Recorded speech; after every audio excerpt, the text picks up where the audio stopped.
Now, the last thing on earth that I want to do at 63, when I have so little time and so much life left to explore and a sun to raise, is think about politics.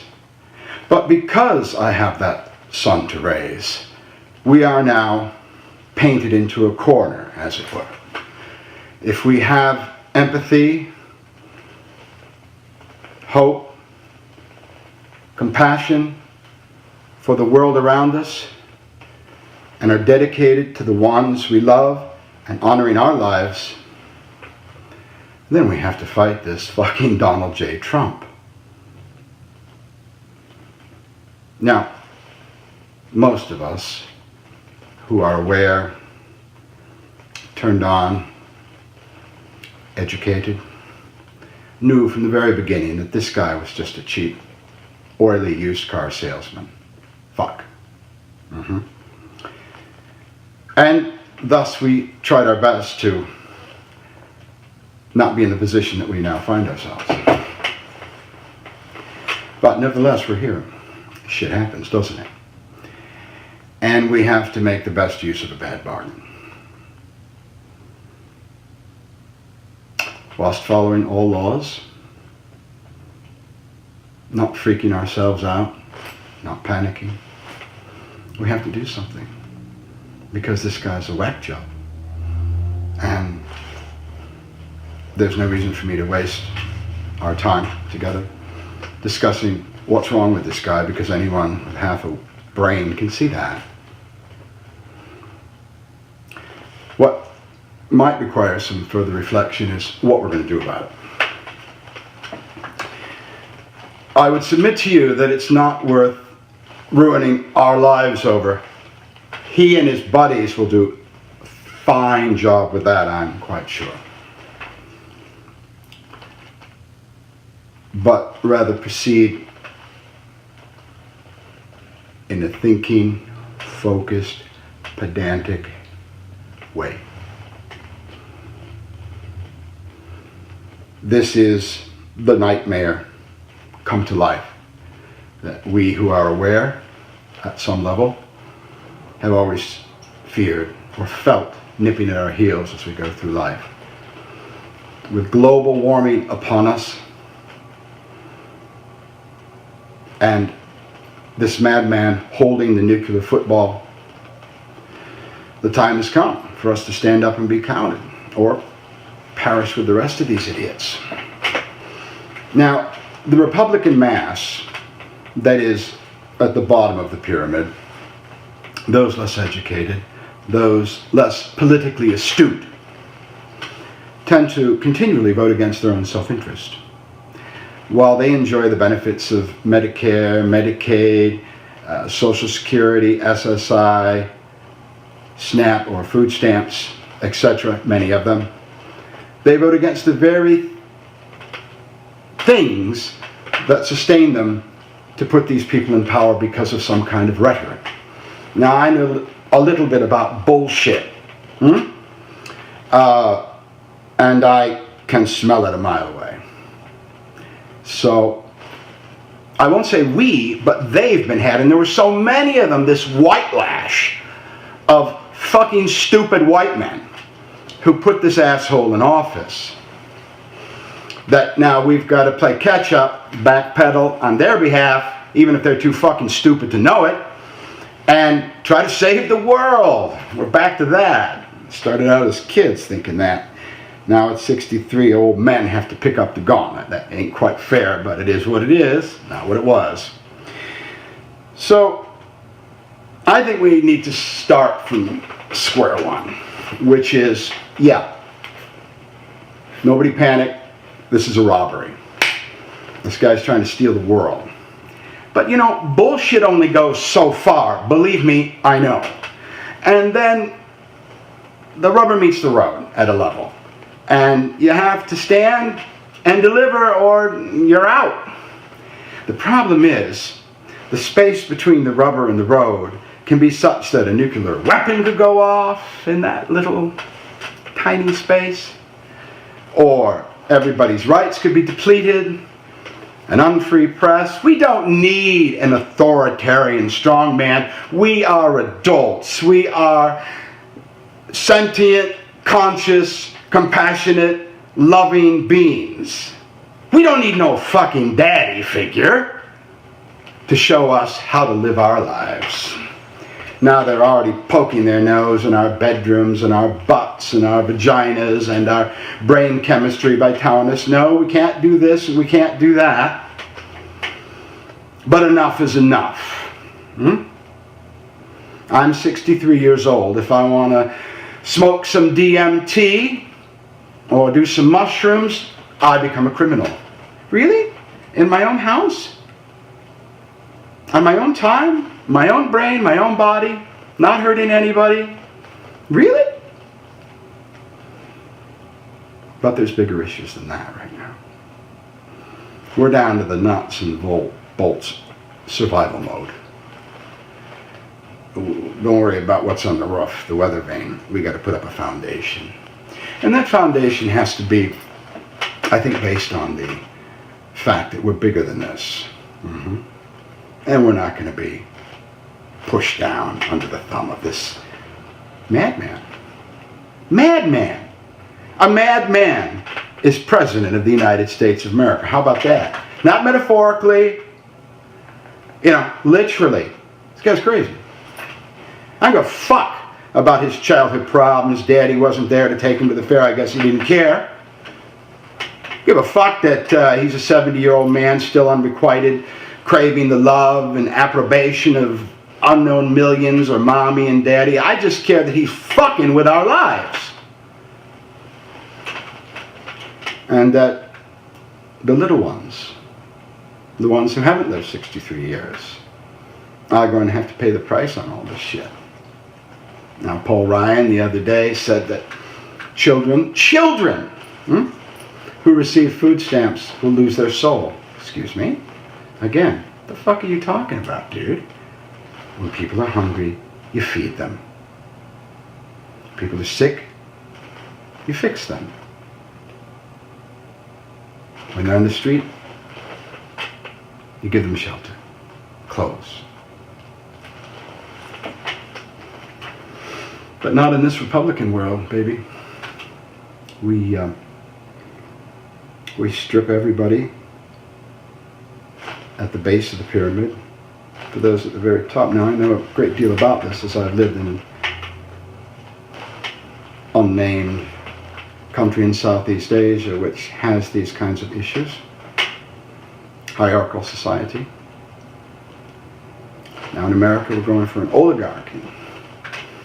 Putin style, baby. With Donald Trump, this fucking moron. Yeah, he's stupid. Trying to tell me what to do with my life? Our life? The planet's future? No, I don't think so, dude. Now, just because a lot of fucking idiots voted him in, mob rule, which they call democracy, doesn't mean that, at least at a level, he's no president to me. I mean, Bob Dylan once said, if you want to be an outlaw, you gotta live within the law.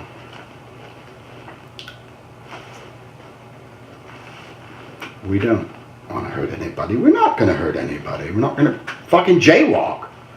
But what we are going to do is shine a big light on this motherfucker and all his cronies.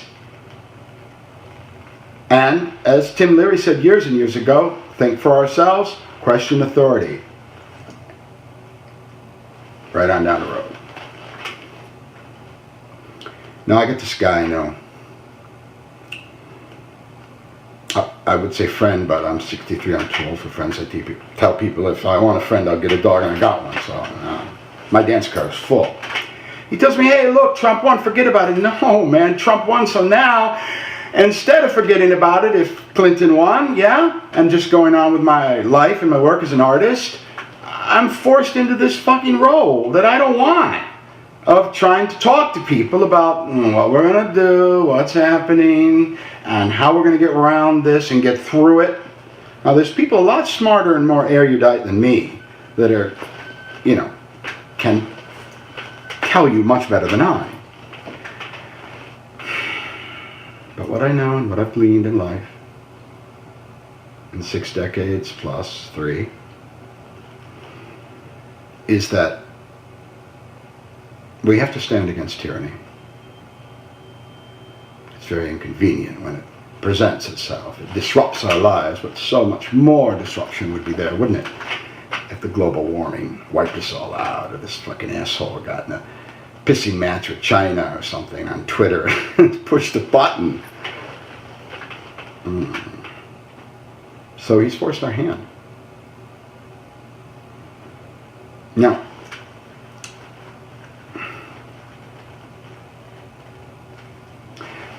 I don't have all the answers. Perhaps I can only pose the questions. Now, this is like, there's a word in Sanskrit, istagosi, which means family meeting. This is kind of us talking with each other. You know, I'm open. I don't know what the fuck to do. I know we got to do something. I know we're in a bad situation. I know that this is the road to ruin for not only our small lives, but our brothers and sisters, the gay community, proud black brothers and sisters, all the non-violent drug offenders that rot in jails because they wanted to alter their brain chemistry. And by the way, let me clarify this, okay? You know, I went away to Thailand for 15 years, and when I came back, everybody was on what I call Elvis drugs, you know, where you slump over in a bathroom and get sick on yourself, fall down dead on the tiles. Oxycontin, heroin, coke, crack. That ain't what I'm talking about. I understand that my way is not everyone's, so we have to choose the middle path here. Yes. As Buddha said, right down the fucking middle. Not too much left, not too much right. We're talking about everybody's on the ark here. We're going out in the fucking tsunami. We're fucked. So, I come to you today with a whole lot of nothing. Yes, when there's a death in the family, you go through the 5 stages of grief. You know, disbelief, bargaining. Well, it's here, man. You know? It's here. Now, I don't know how to get rid of the President of the United States and put in someone that's, you know, sane. But I know we have to get together, yeah, and discuss and share and talk and try to put this thing down before mankind is just a memory. The earth will be just fine. But we are quite a bit more fragile, aren't we?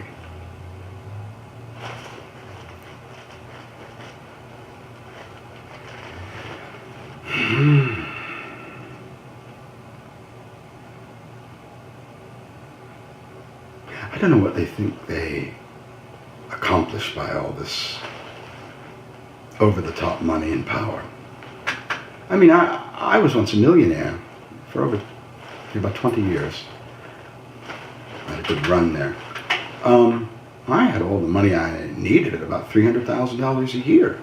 The fuck do you need all this money for? But then, you know, when you get to a certain stage, especially when you're old and impotent and, you know, have a small dick, which you can't find from amidst the rolls of fat, and you're living with an old Eastern Bloc hooker with a bunch of war paint smashed on her face, I don't care how gold your toilet is, it makes you understand that time is not on your side.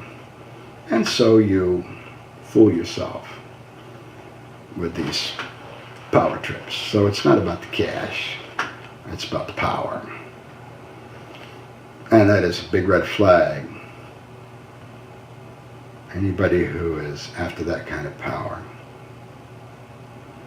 you gotta watch them, because they can be mighty fucking dangerous. There's not too much to say about his cabinet. I mean, you know, if he's gonna pick the fucking head of Exxon to be the, you know, high priest, I mean, what a fucking joke. You know, you can't have that. Can't have that. But they got the law and the army and all the guns and every fucking thing else on their side. I really don't know. So, I think today is a short message. I'm going to try to do these with some frequency. Hey, listen, man. We got to be chill. We got to be cool. And we got to be resolute. Put our heads together.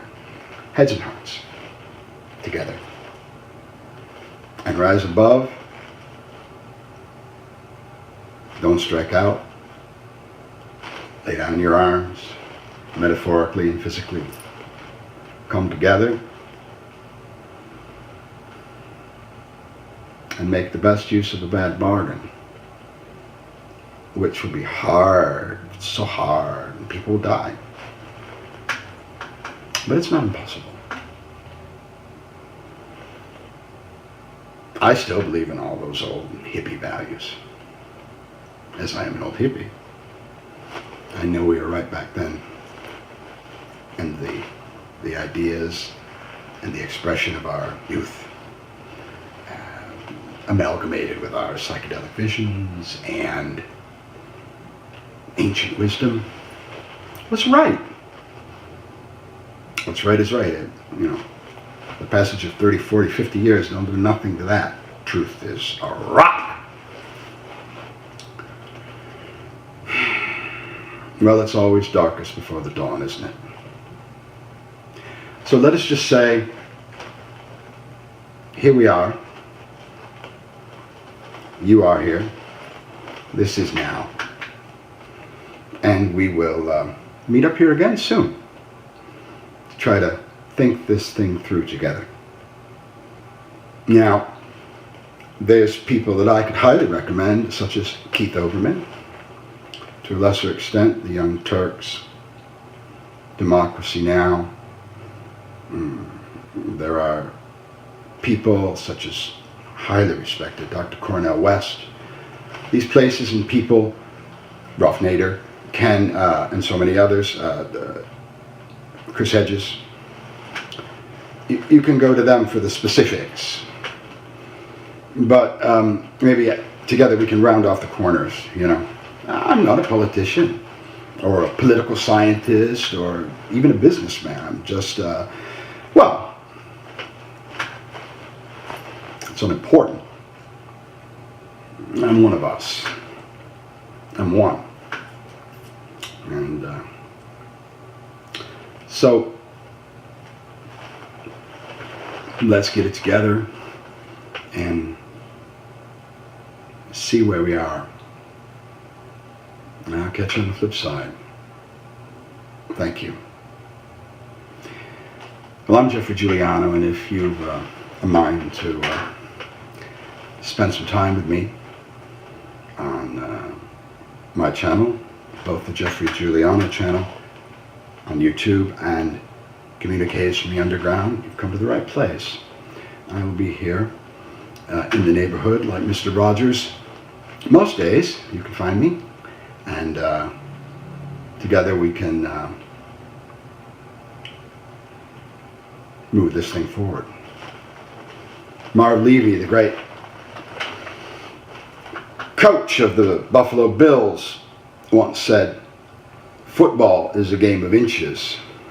Yeah, well, so's life. So if we can move this whole kit and caboodle down the road a piece, just a couple of centimeters each time we meet, I think it's worth the investment of our time together. But that'll be for you to judge. So we'll see you over at the Geoffrey Giuliano channel on YouTube and or Communiques from the Underground. Take care.